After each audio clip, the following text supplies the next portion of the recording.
레위기 21장의 말씀입니다.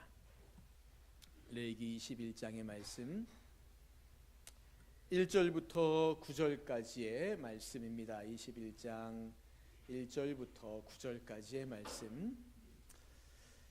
우리 말씀을 한 절씩 교독하겠습니다. 1절부터 9절까지 말씀 같이 읽겠습니다. 여호와께서 모세에게 이르시되 아론의 자손 제사장들에게 말하여 이르라. 그의 백성 중에서 죽은 자를 만짐으로 말미암아 스스로를 더럽히지 말려니와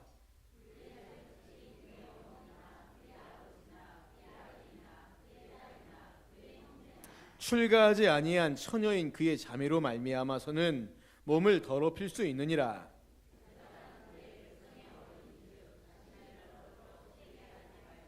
제사장들은 머리털을 깎아 대머리 같게 하지 말며 자기의 수염 양쪽을 깎지 말며 살을 베지 말고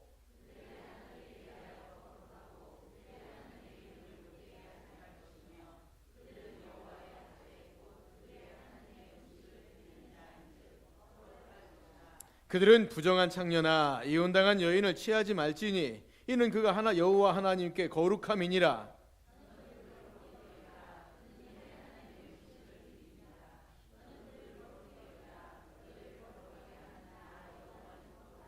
같이 읽겠습니다. 어떤 제사장에 따르든지 행음하여 자신을 욕되게 하면 그의 아버지를 속되게 함이니 그를 불살을지니라. 아멘.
할렐루야.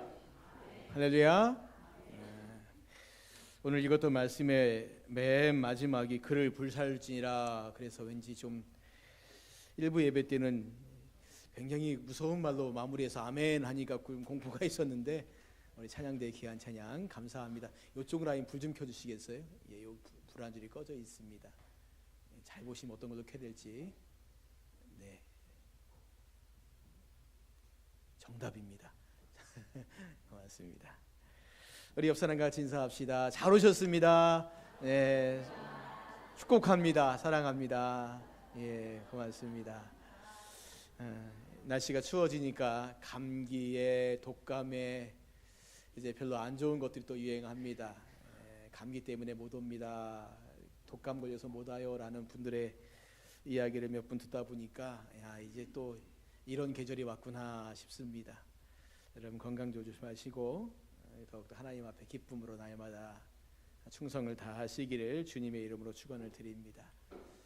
이런 사람이 한 사람 있습니다. 이 사람은 빈민가에서 10대 흑인 미혼모의 사생아로 태어났습니다. 9살 땐가는 그의 사촌 오빠로부터 성폭행을 당했습니다. 14살에는 임신을 해서 조산아를 출산하게 되었는데, 그렇게 낳은 아이가 태어난 지 2주 만에 죽게 됩니다.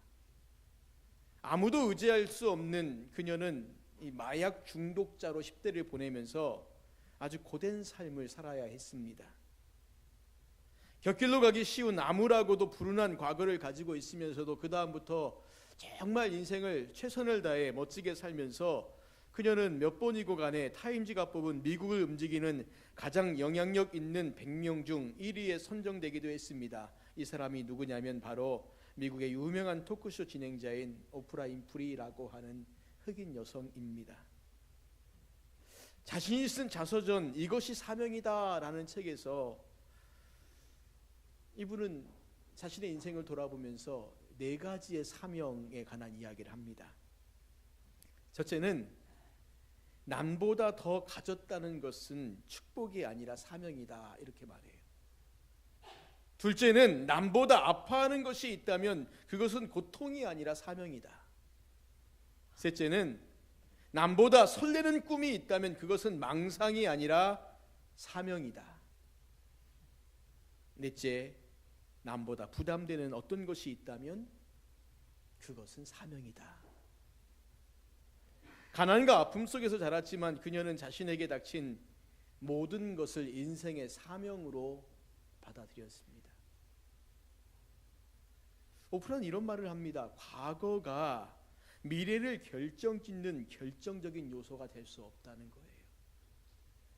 요즘 우리나라는 참 비극적이게도 과거가 미래를 결정하는 아주 중요한 요소들이 되지 않습니까? 흔히 성공의 조건 가운데 가장 손꼽히는 것 중에 하나가 뭐냐면 부모의 재력이라고 하더라고요. 그러니까 부잣집에서 태어나면 이제는 성공할 가능성이 더 많고요. 가난한 집에서 태어나면 성공할 가능성이 갈수록 희박해집니다.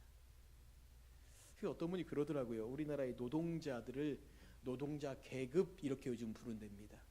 그러니까 노동자 계급이라고 부르는 이유는 뭐냐면 노동자로 태어나서 아이들을 양육하면 아이들도 노동자밖에 될 수 없다는, 더 이상 올라갈 길이 없다는 겁니다. 그러니까 흔히 말하는 신분 상승이 될 수 있는 길들이 많지 않은. 근데 오프라는 뭐라고 말하냐면 과거가 미래를 결정짓는 결정적인 요소가 될 수 없다라고 말해요. 지우고 싶었던 과거의 가난함도 현재의 부유함도 꿈도 근심도 자신에게 부딪히는 모든 것을 사명으로 받아들였고 이 사명감이 오늘의 자신을 만들었다라고 그렇게 말합니다. 여러분, 사명이 뭘까요? 우리 이 말 자주 듣지 않습니까? 사명이 뭐겠습니까? 사명은 우리가 나가야 할 방향입니다. 살아야 하는 목적이고요, 살아가야 할 이유입니다. 그래서 사명이 없다면 살아도 산 것이 아니란 거죠. 가끔 아이를 볼 때마다 느끼는 마음이 뭐냐면, 요즘 아이들이 과연 삶에 대한 꿈이 있을까라고 하는 생각이 들 수가 있습니다. 공부를 잘하고 못하고 뭐에 뭐 실력이 있고 실력이 없고 이게 중요한 게 아니라 인생을 살면서 좀 무엇에 대해서 관심이 좀 있고 좋아하는 게 있고 그리고 내가 어떻게 살아야지라고 하는 이 삶의 계획들이 생각들이 계획까지는 필요 없습니다. 그죠? 조그마한 생각들이라도 있으면 좋겠다라고 하는 그런 마음이 들 때가 있습니다. 여러분 그게 우리가 인생을 살아가는 사명들 아닙니까? 내가 왜 살아야 하지? 살아가야 할 이유가 뭐지? 목적이 뭐지라고 하는 것들을 정말 조금이라도 생각해 보는 거지요. 여러분 오늘 하나님의 자녀인 우리를 모두에게 바로 하나님께서 주신 그런 사명이 있다는 겁니다.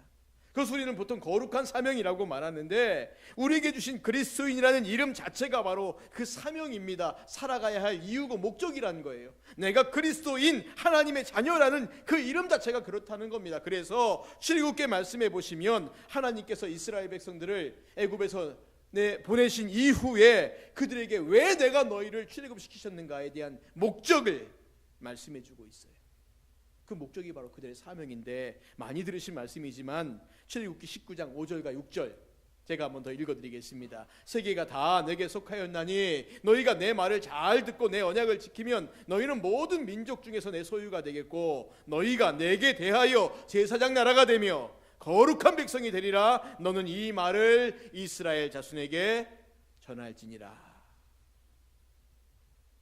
베드로전서에서 보시면 동일한 말씀이 한 번 더 인용됩니다. 베드로전서 2장 9절 말씀에 베드로 사도가 이 출애굽기 말씀을 그대로 인용해서 당시 성도들에게 특별히 소아시아 교회 성도들에게 말씀을 주는데 2장 9절 말씀 제가 또 한번 읽어보겠습니다. 그러나 너희는 택하신 족속이요 왕같은 제사장들이요 거룩한 나라요 그의 소유가 된 백성이니 이는 너희를 어두운 데서 불러내어 그의 기이한 빛에 들어가게 하시니에 아름다운 덕을 선포하게 하려 하심이라. 자, 여러분 보십시오. 이 두 구절 말씀, 출애굽기 19장의 말씀, 베드로전서 2장의 말씀, 이 두 구절 말씀을 이렇게 비교해 보면 공통점도 있고 차이점도 있습니다. 뭐가 공통점이냐면 정체성에 대해서 분명히 이렇게 말해요. 하나님의 소유, 제사장 나라, 거룩한 백성이라고 말합니다. 특별히 베드로전서에는 왕같은 제사장들이라고 한마디를 더 붙이는데 역시 마찬가지죠. 제사장 나라가 된다, 거룩한 백성이 된다 말씀하고 있죠. 차이점이 뭐겠습니까? 베드로전서 말씀 가운데는 한 가지를 덧붙이고 있어요. 왜 하나님께서 우리에게 그러한 신분을 주셨을까? 왜 우리를 그렇게 부르실까? 왜 우리를 향하여 택하신 족속이요 왕같은 제사장들이요 거룩한 나라요 하나님의 소유라고 왜 우리에게 그렇게 말씀하시냐면 이는 너희를 어두운 데서 불러내어 그의 기이한 빛에 들어가게 하시니에 아름다운 덕을 선포하게 하려 하심이라 말씀하고 있습니다. 이것이 사명이란 거예요. 우리를 부르신 이유와 목적들, 우리를 그렇게 부르셔서 우리 보고 그렇게 살라는 겁니다. 내가 너희를 불렀으니 너희들 그렇게 살아야 돼. 이게 너희의 사명이라는 거예요. 사명이라는 겁니다. 삶의 이유요, 삶의 목적입니다. 오늘날 우리가 이 땅에 살고 있는 이유가 뭐냐? 계속 살아가는 이유가 뭐냐? 어떤 분들 그래요. 그럼 죽지 못해 산다고 말하지만 죽지 못해 사는 게 아니라 살아가야 될 이유가 있고 목적이 있다는 거예요. 성경에서 우리에게 그 말씀을 주고 있습니다. 이게 뭐라고요? 사명이라고. 이게 사명이에요. 우리를 죄악된 가운데서 건져내어서 이렇게 아름다운 하나님의 영광 가운데 들어가 계시니에 그 덕을 사람들에게 알려주라는 겁니다. 알려주라는 거예요. 우리를 하나님의 자녀를 부르시고 백성으로 부르시고 거룩한 나라 제사장 되게 하신 이 모든 것이 은혜요 복이지만 그러나 그 모든 것들이 다 무엇이라고요? 우리가 감당해야 될 사명이란 겁니다. 그런데 많은 사람들이 늘 잊고 사는 것이 바로 이것입니다. 사명은 잊어버리고 늘 복만을 누리려고 그럽니다. 오프라 위프리의 말투를 표현하자면 그렇지 않습니까? 더 가진 것도, 더 아픈 것도, 나만의 꿈도, 부담감을 느끼는 그 어떤 것도 사명으로 이해하고 받아들이고 살아가야 된다는 거죠. 자, 성도님들, 우리는 단지 복만을 누리기에 살아가는 사람들이 아닙니다. 하나님의 자녀로서의 복만을 누리는 삶이 아니라 하나님의 자녀로서의 가지는 사명감 그리고 그 부담감을 가지고 살아가야 할 사람들이라는 것들을 우리에게 분명히 말씀해 주고 있습니다. 사명감을 가지고 그것을 향한 거룩한 부담감을 가지고 살아가야 한다는 거지요. 오늘 우리가 읽었던 이 21장에 나오는 제사장들이 바로 그런 삶을 살아갔던 사람들입니다. 아니요, 그런 삶을 살아가야 할 사람들입니다. 제사장에 대한 규정이 성경에 여러 번 나와요. 오늘 본문 말씀만이 아니라 출애굽기 말씀에도 나오고 레위기 말씀에도 나오고 반복해서 제사장들에 대해서 보다 더 엄격한 이야기를 계속하고 있습니다. 왜 제사장에 대한 이 규례가 반복해서 나오고 있는가? 왜 성경은 특별히 출애굽기, 레위기, 민수기, 왜 여기 있는 말씀들은 왜 더 제사장에 대해서 이렇게 엄격하게 말하고 있느냐? 그것은 제사장이 그만큼 중요하다라는 거예요. 중요하다라는 겁니다. 제사장은 하나님께서 이스라엘을 열방의 제사장 나라로 세우기 위한 가장 중요한 도구였습니다.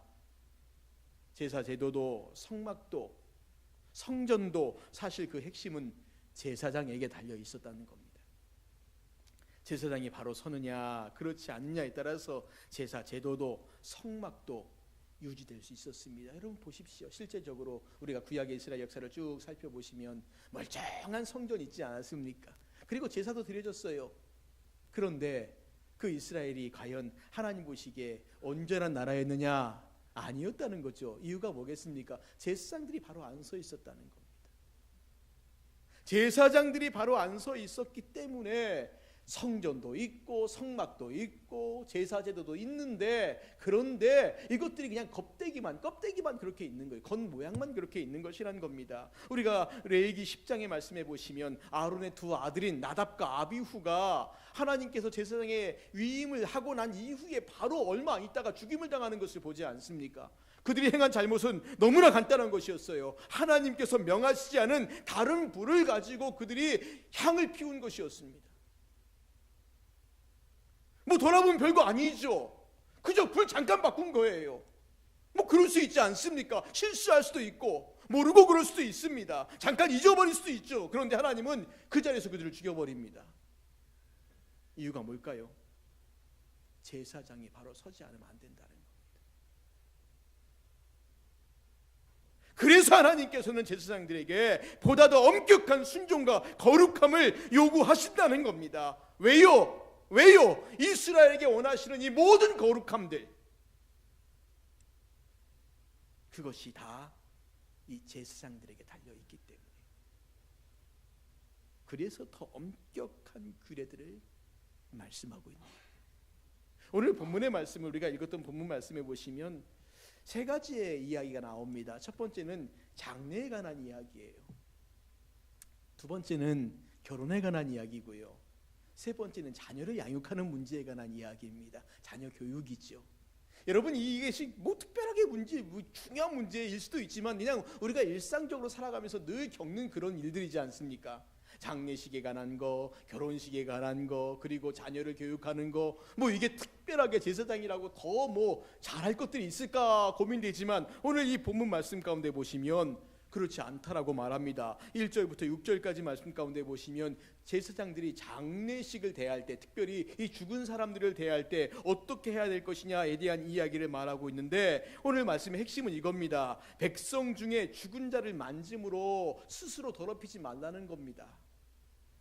그러나 가족의 경우에는 그 시신을 만질 수 있다라고 말해요.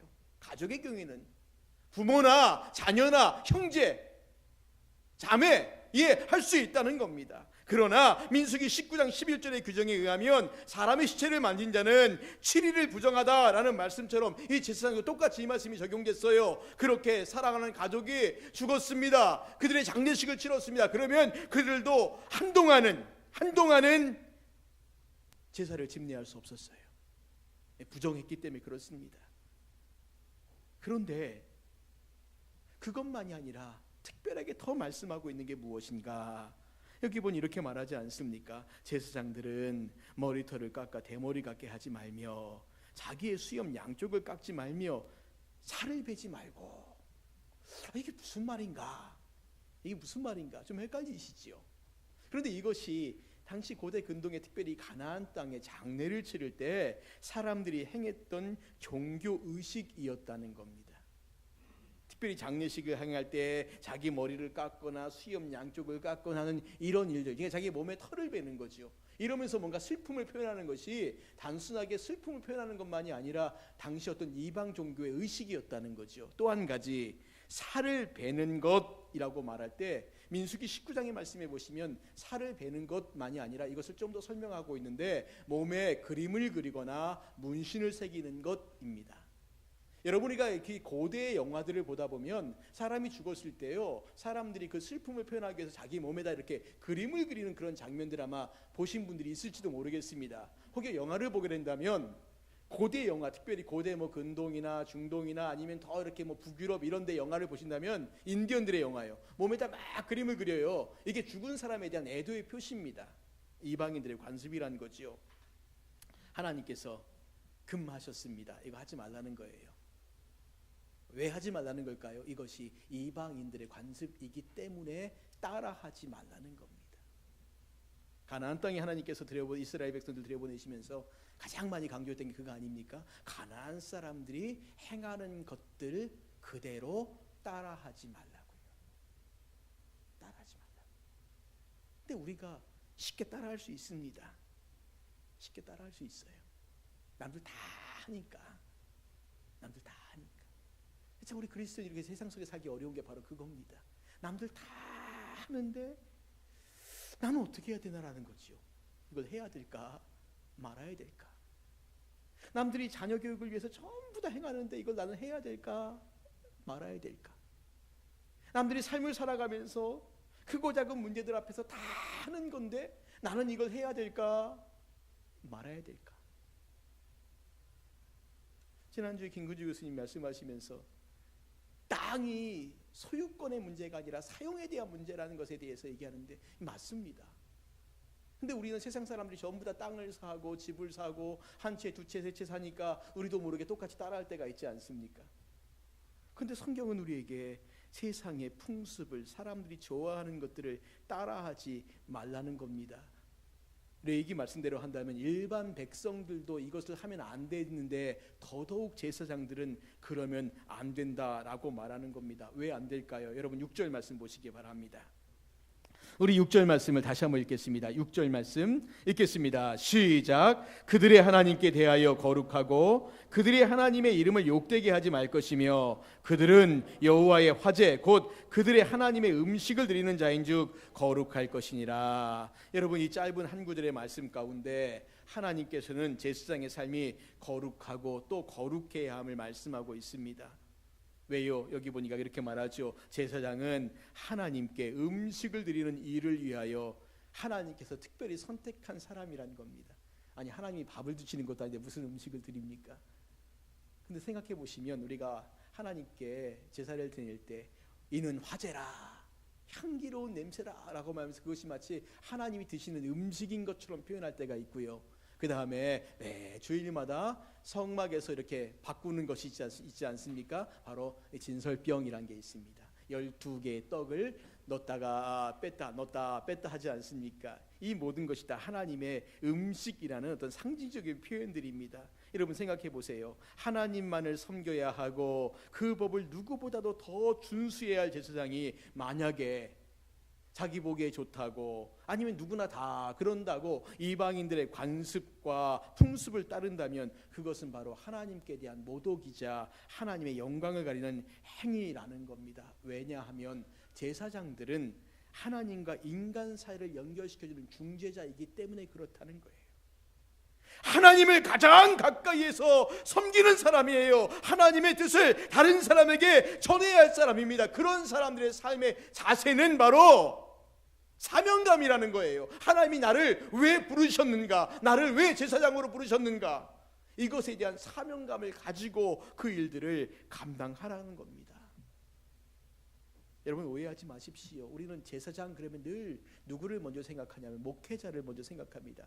예, 맞습니다. 그러나 신약 성경의 정신을 따른다면 제사장들은 모든 성도들이 다 제사장입니다. 그러기에 우리가 레위기의 말씀을 읽을 때 목회자가 저렇게 살아야지가 아니에요. 예수님을 믿는 내가 누구보다 더 엄격하게 하나님 말씀 앞에 저렇게 살아야 하는구나 라는 겁니다.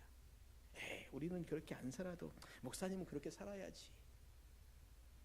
그렇게 생각하시면 안 된다는 거예요. 물론 목회자가 더 엄격하게 살 필요가 있습니다.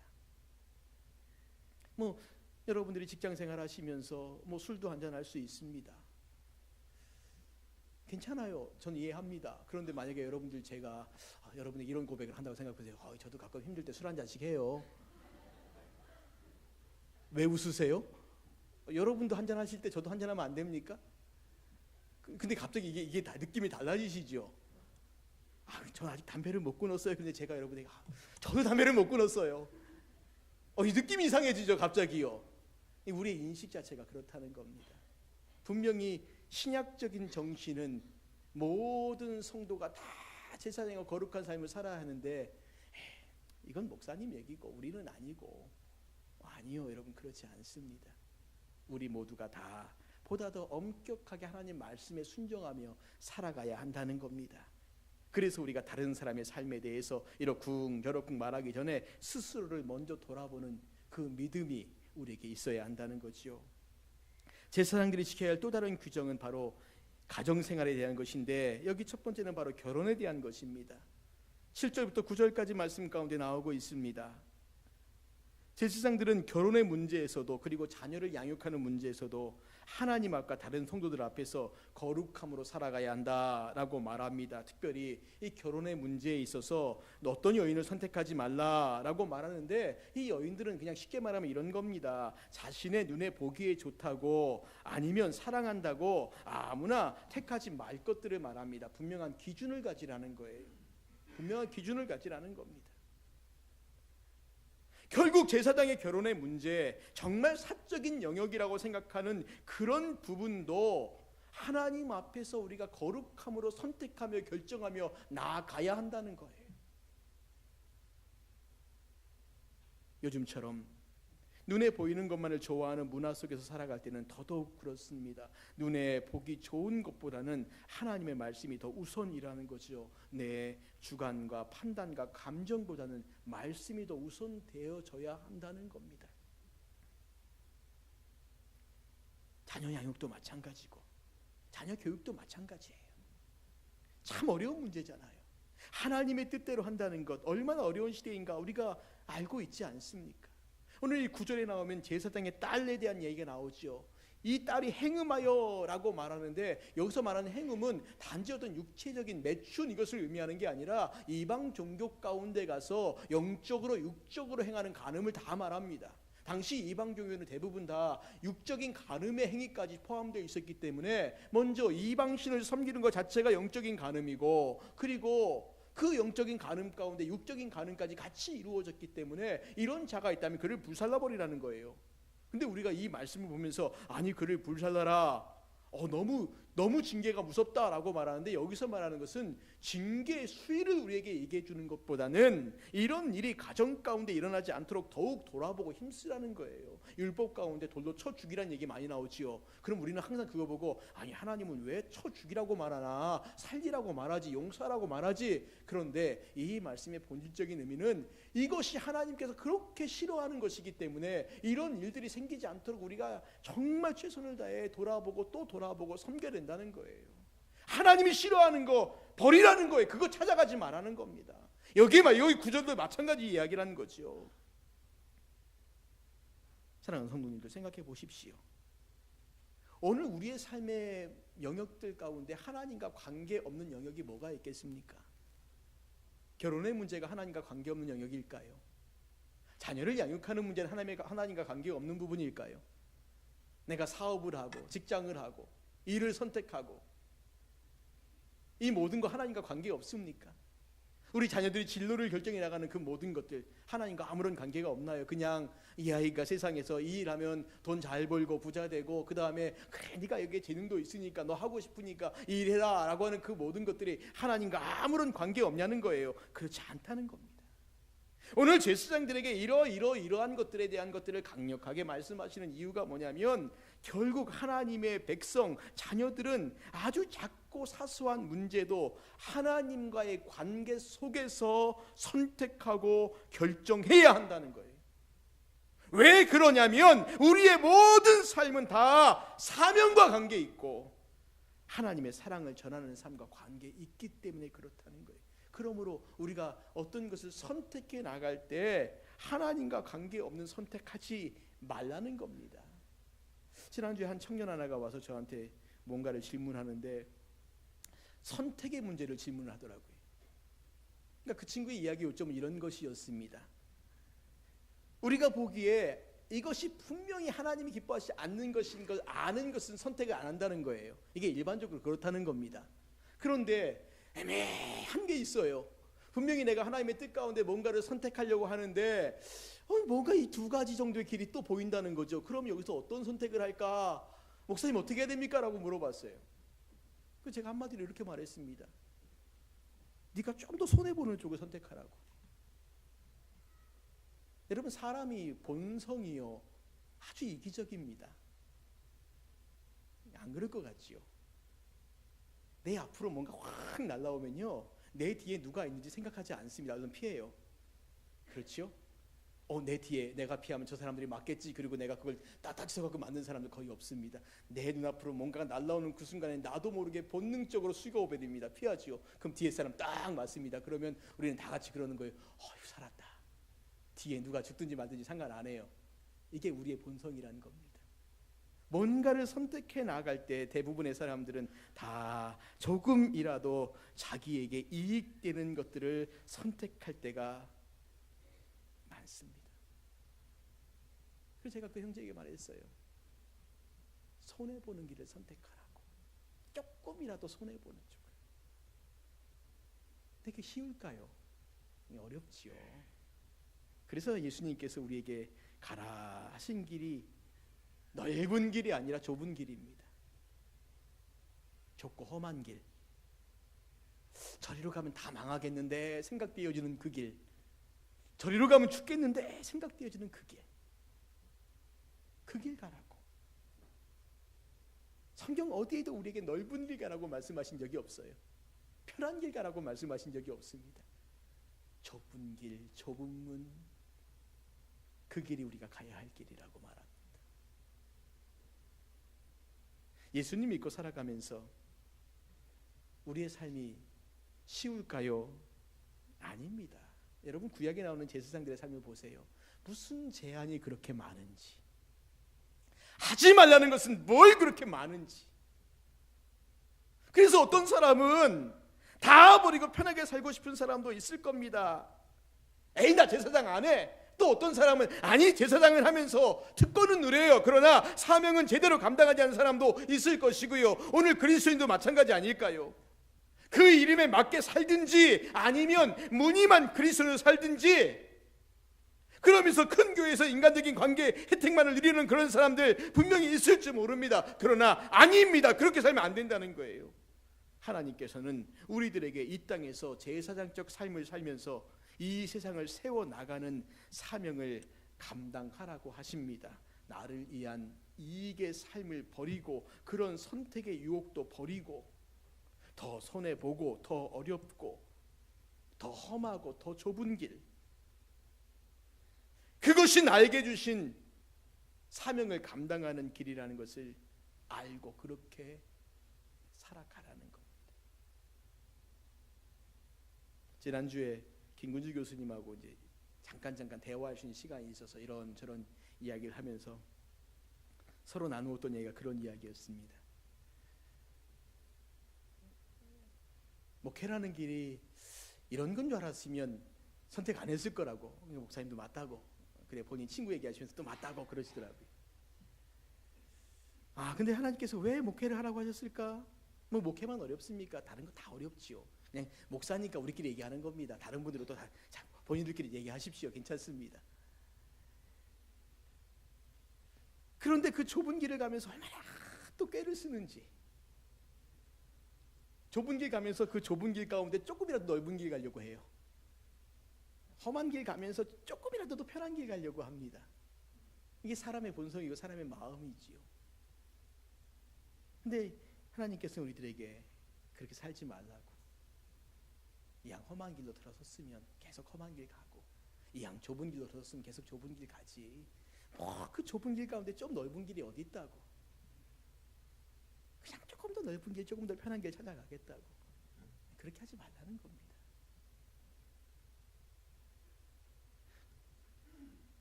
구약의 제사장들이 자기 사명을 온전히 감당할 때 이스라엘이라고 하는 신앙 공동체가 든든히 서갔습니다. 마찬가지입니다. 오늘 우리 그리스도인들이 하나님의 자녀로서의 사명을 온전히 감당할 때 오늘 우리의 신앙 공동체가 든든히 서갈 거라는 거지요. 오늘 왜 한국교회가 많은 사람들에게 손가락질 당하고 있습니까? 우리 그리스도인들이 자녀의 사명을 감당하지 않고 있기 때문에 그렇습니다. 더 힘들고 더 어렵고 더 좁은 길 선택해서 가라는 이 말씀들이 우리 귀에 잘 안 들리니까 그 가운데서 좀 더 넓은 거, 편한 거, 나중에는 아예 넓은 거, 아예 편한 거, 아예 세상 모든 사람들이 다 원하는 거, 그거 선택해 가지 않습니다. 예수님을 믿는다는 것 그 자체가 이미 우리는 소수의 삶을 선택한 거예요. 다수의 삶이 아닙니다. 여러분 삶의 영역 가운데 보시면 예수님 믿는 사람이 훨씬 적잖아요. 소수를 선택했고 그 소수의 선택된 길 가운데 우리는 더 소수의 길로 가야 되는 거예요. 누구도 가지 않고자 하는 그 좁고 험한 길을 선택해 가는 겁니다. 그 길로만 살아갈 때 하나님이 기뻐하시는 길 갈 수 있는 거예요. 바로 그게 구약의 제사장들의 삶이었고 베드로 사도가 베드로전서에서 우리에게 말씀하신 너희가 거룩한 제사장이라고 하는 그 거룩한 제사장의 삶이 바로 그런 삶입니다. 남들 가지 않는 힘들고 어려운 길 굳이 그거 선택하라는 거예요. 왜 미련하게 그렇게 살아? 좀 미련하게 살라는 겁니다. 왜 바보같이 그렇게 살아? 좀 바보같이 우리가 살자는 겁니다. 조금 더 이익 보자고 눈 크게 뜨고 이익 볼 데 없는가 두 번 두리번 거리면서 찾지 말고 그냥 조금 더 힘든 길, 조금 더 어려운 길 찾아가자는 겁니다. 사랑하는 성도님들, 예수님을 믿으십니까? 구원받은 백성인가요? 그리스도인이라는 그 이름이 자랑스럽습니까? 그럼 우리 복을 받은 자예요. 내가 구원받고 하나님의 자녀인데 복 받은 자죠. 그러나 동시에 사명을 받은 자입니다. 나와 작은 우리를 위한 삶을 버리시라는 거예요. 하나님을 기쁘시게 하는 삶으로 나아가시길 바랍니다. 충성의 길로 나아가길 바랍니다. 그리하면 하나님께서 나와 내 자손에게 더함이 없는 은혜와 복으로 채워주실 겁니다. 성도님들, 하나님 이 시대 가운데 그런 사람 찾으세요. 사명 감당하는 사람, 사명을 위해 살아가는 사람, 좁은 길 가는 사람 아무도 없어요. 좁고 험한 길, 하나님이 찾으시는 그 길에 오늘 우리가 서 있기를 바랍니다. 그래서 하나님이 내가 너로 인하여 기뻐한다. 소돔과 고모라에서 10명의 의인을 찾으실 때 아무도 없었던 것처럼 오늘 그 사람을 찾으실 때 이사야가 고백한 것처럼 주여 내가 여기 있나이다 나를 보내소서. 우리의 고백들이 주님 앞에 그렇게 되어지기를 주님의 이름으로 축원을 드립니다. 우리 같이 찬양하면서 기도하겠습니다. 주님께서 사람을 찾으십니다. 근데 그가 찾는 이가 없어 슬퍼하신다고. 아무도 없어요. 이 시대에 의인 10명을 찾으면 하나님 마음에 합한 의인 10명이 과연 있겠습니까? 있겠습니까? 사랑하는 성도님들, 우리가 그 사람 되길, 내가 그 사람 되길 간절히 사모하면서 우리가 오늘 여기 서 있는 이유가 뭔가, 목적이 뭔가, 어떻게 살아가야 될 것인가를 다시 한번 고민하고 돌아볼 수 있는 은혜가 있기를 바랍니다. 주를 위한 이곳에, 주를 위한 이곳에 예배하는 자들 중에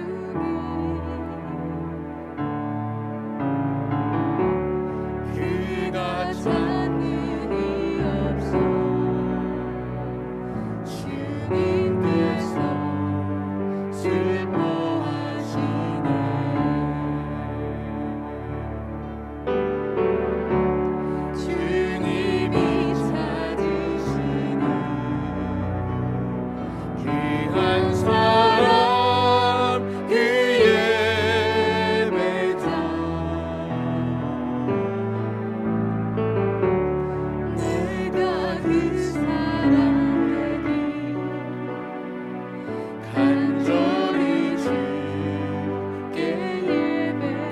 기도하겠습니다. 주를 위한 이곳에,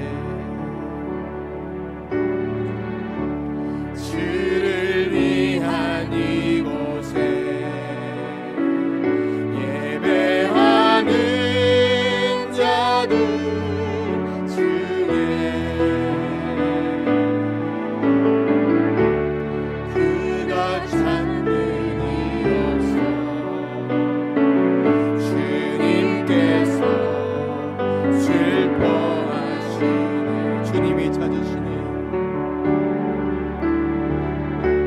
주님이 찾으시니 귀한 사랑 그 예배자 내가 그 사람에게 간절히 주께 예배하는 주 은혜로 이곳에 서 있네. 주 임재에 엎드려 절하네. 이 어느 것도 난 필요 없네. 주님만 경배해. 주 은혜로 이곳에 서 있네. 주 임재에 엎드려 절하네. 이 어느 것도 난 필요 없네. 주님만 경배. 주 은혜로 이곳에 서 있네. 주 은혜로 이곳에 서 있네. 주 임재에 엎드려 절하네. 그 어느 것도 난 필요 없네. 주님만 경배해. 주 은혜로 이곳에 서 있네. 주 임재에 엎드려 절하네. 그 어느 것도 나 필요 없네. 주님만 경배해. 사랑하는 성도님들, 주님은 우리에게 이 시대 가운데 사명자로서 삶을 살아가라고 말씀하시고 그 사명을 가지고 사는 사람을 찾고 계십니다. 아무도 없다고 하세요. 오늘 이 시대에 주님 사명 붙잡고 주신 사명 붙잡고 은혜 붙잡고 살아가는 사람 없다고 하십니다. 오늘 내가 그 사람 되기를 기도합시다. 주님이 찾으실 때 내가 그 자리에 서 있는 사람 되기를 위해 기도합시다. 주님이 부르실 때 손을 번쩍 들고 예 제가 여기 있습니다 그렇게 나갈 수 있는 우리가 될 수 있도록 기도합시다. 우리 시간 말씀을 기억하면서 같이 기도하겠습니다. 기도합니다. 하나님 아버지의 은혜를 감사합니다.